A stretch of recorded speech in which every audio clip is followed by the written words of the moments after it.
Bismillaahi Raxmaani Raxiim. Magacaygu waa Jamaal Xasan Xuseen Dugsiye. Caawa oo ay taariikhdu tahay 27-ka bisha Abriil, waxaan halkan ku duubi doonaa maanso magaceeda la yiraahdo Waadaal. Waxa ay ka hadlaysaa wacyiga guud ee uu waddanku ku sugan yahay isla waqti xaadirkan. Waxay leedahay tixdu: waddo lagu ambado iyo webiyada inkaarta leh ayaa weelka ii daray, waanigan iswaaye. Miciweyne aariyo weerkiyo waraabaha ayaa ii wakiisho waadaasha iga dhigay. Wadnahaygan baasoo waanadama maqashide ayaa weedhan kulul iyo walbahaarka kugu wada. Wiilkeed ma taliyaay duniyay warmoogay, ma waxyeeladaydaad ku wanaagsanaataa. Waayahan istiidow waan ma yeeshide, waayahan istiidow waan ma yeeshide, warma la isku tuuriyo ma wadkaad u xiistaa. Walwalkiyo dhibaatada igu waa bariistow, wadhida iyo ciilkuna ma walaalihiinba. Doqontaan wacnaantiyo weheshiga ka sugayaay, ma wadaamo go-an baad ku waraabi leedahay. Dadkaygoo wadeeciyo wajiciyo dhibaatadu, ma wadiiqo furan oo waxtar lagu helaabaa. Umulka iyo weyraxa wasiisiga abuurow, yaa idin wakiishaad u tihiin wabiinada. Waraaqahan diraayo weydiimahaygow miyaan waaye araggiyo waayeelku kaa bogan. Waa maxay wareegtadan xilliyada wax saareen dadka aad u warisee laga weecanaya. Dulmanaha walhanayee lagu waray bannaankoow, waalidkuu damqada iyo meheshaa walaalnimo. Ifka laguma waaree waqtiyada degdegayow, aakhiro wacaaliyo war ma iga haysaan. Wacanow hadraawiyeyna walanwalsuu yidhi, waani dhacantoo wadnahaan far ku hayaa. Muqdishaay wareerkiyo warwarkiyo dhibaatadan kugu gaaf wareegsani. Muqdishaay wareerkiyo warwarkiyo dhibaatadan kugu gaaf wareegiyo wadkan kuu kiraysani, sow kaama waabtaan. Sow kuwan wakaalado dulmi lagu walwaalaa, waxyahaaga oo go-ay hubka kugu wafiifaan. Waddankuba hadduu dumo, sowtan wadarta geeridu waxba ay ahaatee, wacdaraha adduunyadu dhilida warinayaan. Waddankuba hadduu dumo, sowtan wadarta geeridu waxba ay ahaatee, wacdaraha adduunyadu dhiladaada wariyaan. Waxmatare siyaasigan sunta kuu walaaqee,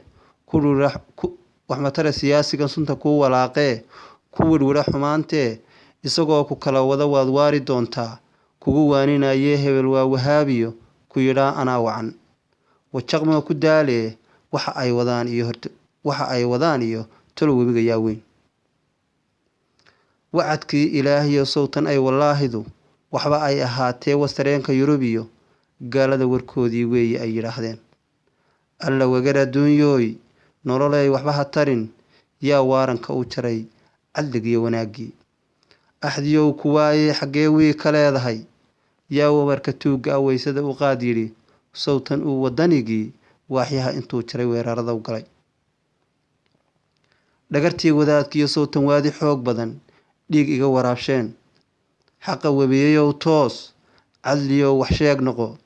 Culimada wardinaysaay wax yaqaan siduu yidhi, dhagii eebba waanshaa waano kaa maqlaayee, bal wadaca waxyiga iyo aayaadka waaweyn xaajadu warbeeshay. Samaa waalalow iyo wisuska iyo beentiyo wasakh lagu casuumow, dembiyada ayaa wacay, samihii ayaa waday, sowtan uu wajaafmee wegdayooshay xaalkii. Wacanay xorriyadiyo warisay hashaydaay, ha u jabin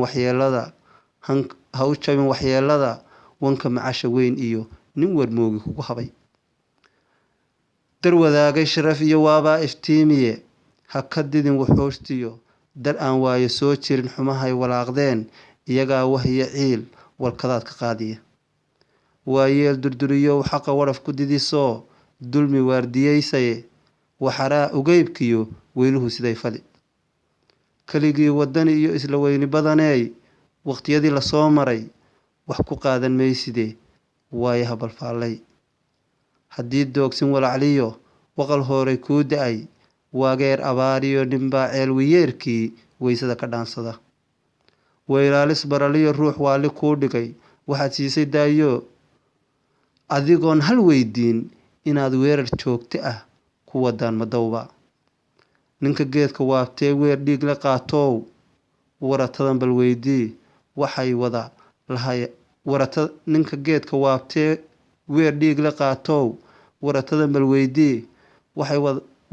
weydii waxay wayda lahayaan walqashii dilaagiyo kuwa weeye qura iyo waa tahay ka adagow waxba nimanku dheerayn warka uu ku leeyahay inaad waardiyeyso weli aad ka dhigataan weyna kuma uubine adiga wax noqon kara inta wadar halowsani weli ay barkanayaan wadankuna sidaa yahay naxariisi waa weli weedhii murtida iyo wowgeena soo xidhay maansadii la magac baxday wadaal intaas ayay ku eegtahay. Wassalaamu calaykum waraxmatullaahi.